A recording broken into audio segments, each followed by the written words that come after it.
লুকোচুরি লুকোচুরি গল্প।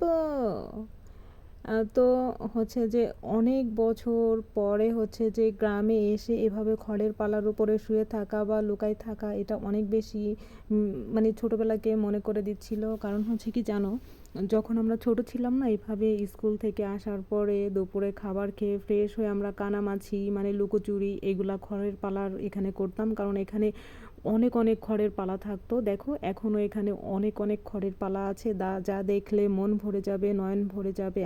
একটা শান্তি শান্তি ফিল হবে যে এটা একটা গ্রাম গ্রাম, ঠিক আছে। সেই ছোটোবেলায় মানে স্কুল থেকে আসার পরে যখন মামা বাড়িতে যাইতাম, তখন এরকম মনে হতো যে খড়ের পালার এখান দিয়ে আমরা লুকাই থাকতাম, ঠিক আছে, লুকোচুরি খেলতাম। সেই লুকোচুরি খেলার কথাটা খুব মনে পড়ে গেল। এবং সবাইকে, আমার কাজিনরা যারা ছিলেন সবাই সবাই তোদের সবাইকে মিস করতেছি এখন আমি এই ভিডিওটা ভয়েস দিতে আইসা, বুঝছিস।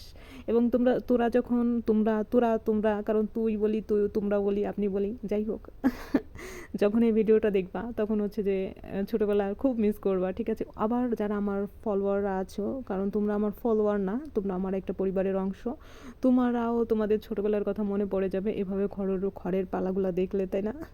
যে কত দুষ্টমি করছো, আনন্দ করছো, খেলাধুলা করছো এই খড়ের পালার এখান দিয়ে লুকাই থাকা, কি যে মজা। আর এই খড়ের পালার এখানেও অনেকে ক্রিকেট খেলতো। তখন হচ্ছে যে ওই বল কোথায় যে লুকাই যাইতো কেউ খুঁজে পাইতো না। আরও অনেক অনেক খেলা ছিল, সেগুলো এখানে খেলা হইতো। এটা খুবই ভালো লাগা কাজ করতেছে আমার আমার তো অনেক বেশি ভালো লাগতেছে। আর এখানে একটু রোদ্দুরও ছিল, আবার খুব একটা মিষ্টি বাতাস ছিল, বেশিরভাগ মিষ্টি বাতাসটাই বেশি ভালো লাগছিল। বুঝতে পেরেছো? মিষ্টি বাতাসটা অবশ্যই ভালো লাগবে এই কারণে, কারণ হচ্ছে যে কোনো ইয়া লাগবে না, কোনো তাপ লাগবে না, ঠিক আছে। তো এদিকে পাখিতে আবার কিচকিচ করে ডাকতেছে কোথায় জানি। আমি ভয়েস দেওয়ার সময় সব সমস্যা কোথা থেকে যে হাজির হয়ে যায় এটা আমি নিজেও জানি না, বলতে পারি না। বুঝতে পেরেছো? দেখো একদম নয়ন ভরে দেখি তোমায়, তবু বুঝি দেখার শেষ নাই, তাই না? কারণ গ্রাম প্রকৃতি এগুলা দেখলে কোনোদিনও দেখা শেষ হবে না, শুধু দেখলেই দেখতে মন চাবে। দেখো খড়ের পালাগুলো সারিবদ্ধভাবে আছে, কতটা সুন্দর লাগতেছে, অনেক বেশি সুন্দর লাগতেছে।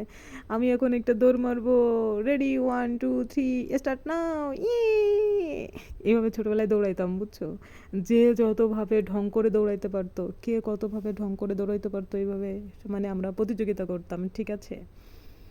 এখন ছোট বলতেছে যে তুমি এরকম ঢং করতেছো, তুমি তো এখন বড় হয়ে গেছো, কিন্তু তুমি তো তোমার সেই বাচ্চা বাচ্চা শিশু সুলভ ভাব এখনো যায় নাই। আমি বলছি তাতে কি হয়েছে, বড় হয়েছে তাতে কি হয়েছে, আমার মনটা তো আর বুড়ো হয় নাই, তাই না?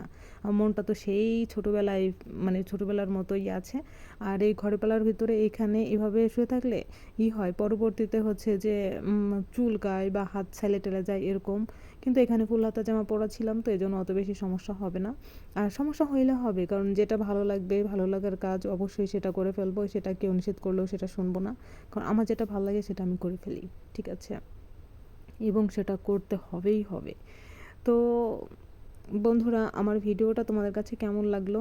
আর দেখো এদিকে হচ্ছে খড় আর হচ্ছে চুলে বুলে জড়াই গেছে, এখন এগুলা সারাইতে হবে, ঠিক আছে। আমার ভিডিওটা ভালো লাগলে অবশ্যই তোমরা লাইক, ফলো, কমেন্ট করে দিও, কারণ তোমাদের একটা কমেন্ট, লাইক এগুলো আমাকে অনেক বেশি উৎসাহ দেয়। পরবর্তী নতুন ভিডিও দেখার আমন্ত্রণ রইল। টাটা, আল্লাহ হাফেজ।